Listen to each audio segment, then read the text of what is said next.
Swiss made ou Russian made? Face aux banques suisses, le client russe n'est-il pas un client comme les autres finalement?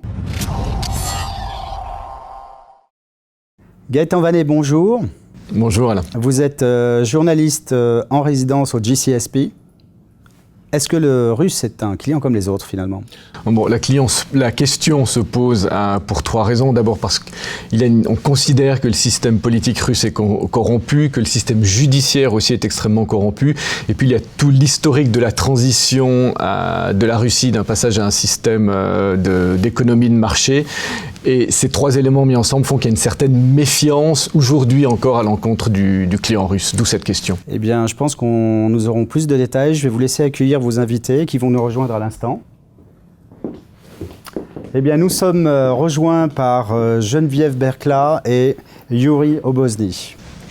Oui, on parlait des clients russes aussi. Une des raisons pour lesquelles il y a une certaine méfiance, c'est qu'ils défrayent régulièrement la chronique. Oui. Alors on peut mentionner deux cas récents. C'est d'une part l'affaire Magnitsky, donc ce sont plusieurs millions de francs qui ont été gelés sur des comptes qui sont en Suisse. De l'argent qui appartient à des fonctionnaires russes, fonctionnaires des impôts et fonctionnaires de police, dont le salaire ne permettrait pas d'avoir de tels montants. Ils sont soupçonnés d'avoir détourné, de blanchir cet argent en Suisse. Il y a eu 2 morts dans cette affaire. Du moins, ce sont des soupçons à l'heure actuelle. Et la deuxième affaire, c'est celle de l'affaire Tcheïka, du nom le fils du procureur général de Russie, résident en Suisse, là aussi soupçonné d'avoir profité de la position protectrice de son père pour s'enrichir illégalement et d'avoir cet argent en Suisse. Alors là, ce sont des soupçons aussi. Il n'y a pas d'enquête officielle qui est ouverte. Il faut être très clair sur la chose.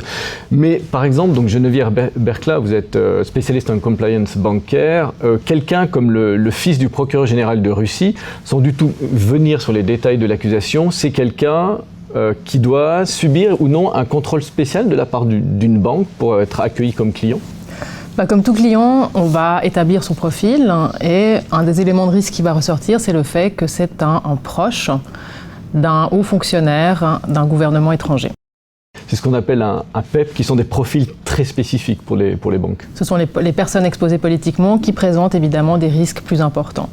Selon la réglementation suisse, ces clients sont toujours des clients qui présentent des risques accrus et qui doivent faire l'objet d'une attention particulière. Ça veut dire qu'on va obtenir des informations assez détaillées sur leur background, économique en particulier, et qu'il faudra obtenir des informations externes qui vont permettre de confirmer les informations ainsi obtenues. Et peut-être préciser une chose, c'est que cela, c'est pour les clients russes comme pour d'autres pays. Pour tout PEP étranger. Yuri Obozny, bonjour. Vous êtes journaliste russe établi en Suisse depuis 1998. Cette espèce de méfiance vis-à-vis des clients russes, vous la comprenez ?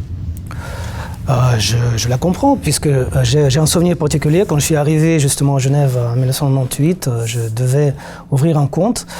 Et comme j'étais étudiant, j'avais une petite bourse de l'Université de Genève. On me refusait de parler à toutes les banques à peu près.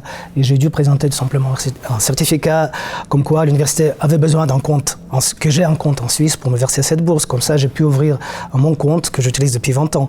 Mais c'était une autre époque, il faut le dire. Quand je suis arrivé en Suisse, toutes les manchettes de la presse, People ou pas People Suisse, parlaient des cas vraiment spectaculaires où les Russes ont été mêlés.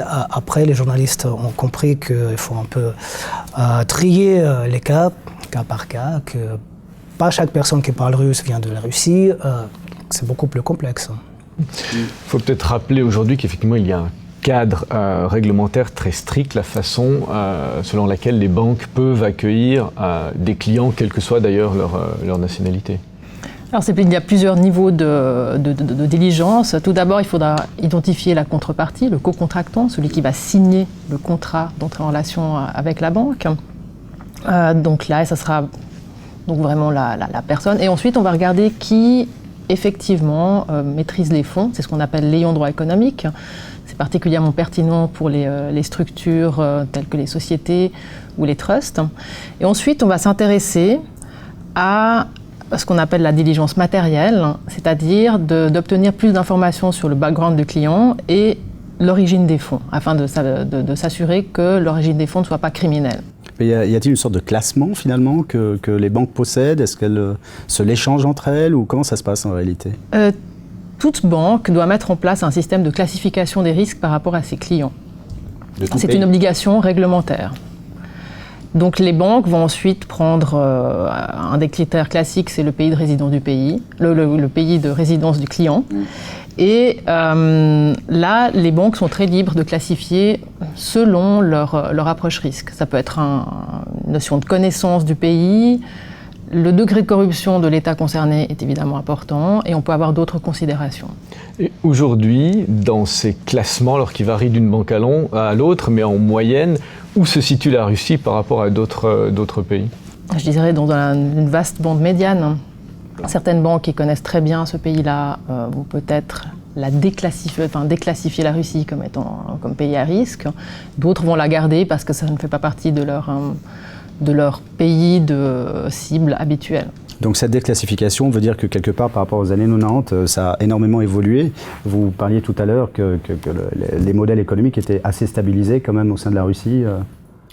Stabilisé ou pas, mais en tout cas l'économie de marché existe depuis un quart de siècle déjà en Russie et que l'époque quand on pouvait faire de l'argent d'une façon suspecte, voire criminelle, je pense il a largement révolu déjà. Donc il faut être vraiment plus attentif au cas par cas et justement comme Geneviève disait, il y a des banques qui sont spécialisées dans telle ou telle région. Si on prend l'Europe de l'Est ou la Russie, je pense que ces banques-là, ils sont plus à même à savoir s'ils vont ou pas prendre tel ou tel client. En tout cas, la Suisse a un éventail d'instruments tout à fait particulier et qui est merveilleusement bien établi sur papier en tout cas. Il faut qu'on applique ces instruments et comme ça, la Russie deviendra un pays comme les autres. Quand une organisation non gouvernementale russe envoie des documents à la justice suisse concernant un client d'une banque, un client russe d'une banque en Suisse, et qu'il dit « Nous espérons que la justice suisse va faire le travail que la justice russe ne fait pas », qu'est-ce que vous pensez d'une telle démarche ? C'est une démarche qui est un peu dépourvue de tout sens. Soit il faut faire vraiment quelque chose d'officiel. Envoyer des lettres, ça ne sert absolument à rien, ne serait-ce que pour faire la pub à cette organisation non gouvernementale. Et je ne vois pas que... La preuve, c'est qu'il n'y a pas de suite à cette lettre qui a été largement citée dans les médias, mais après, on fait beaucoup de bruit pour rien et c'est quelque chose qui n'est pas bien, je pense. Soit il faut faire des choses correctement, soit... Effectivement, à l'heure actuelle, le ministère public de la Confédération a dit qu'il allait... Puis il faut peut-être aussi aller au niveau de la réglementation, aller chercher de l'autre côté, donc côté russe, parce que quand une banque veut démarcher un pays, une région, les banquiers doivent aussi respecter des réglementations qui existent dans ces pays-là. Donc, quelles sont ces réglementations pour la Russie? Où se situent-elles par rapport à d'autres pays? Alors, sans partir dans le détail, la Russie, jusqu'à maintenant, était un des pays relativement attractifs en termes de prospection, parce que relativement ouvert. Ouais. Ce qui veut dire ouvert? C'est-à-dire qu'on peut se rendre en Russie, rencontrer des clients, etc. Ce qu'on ne pourrait pas faire dans un pays tel que la France, où on serait très limité dans la prospection. Il n'y a pas de prospection possible en France, on s'en tient à des politesses. Donc on pourrait résumer en disant que finalement le client russe est un client comme les autres. Après c'est une histoire de perception qui peut exister parfois, peut-être plus au sein des individus qu'au sein des institutions, des tissus économiques. Pour moi, il n'y a pas le client russe, il y a les clients russes. Il y a plusieurs générations de clients. Les plus anciens, maintenant, sont en général bien connus. On connaît bien l'origine de leurs fonds, on les suit depuis des années et ce ne sont pas des clients à risque particulier. Eh bien, je vous remercie pour ce débat. Donc, nous étions donc avec Geneviève Verclave, vous êtes spécialiste compliance, Yuri Bosny, vous êtes journaliste russe, et Gaëtan Vanet, aussi journaliste auprès du GSCP. Merci à vous d'être présents. Eh bien, vous étiez avec SwissMed en collaboration avec Dukascopy TV.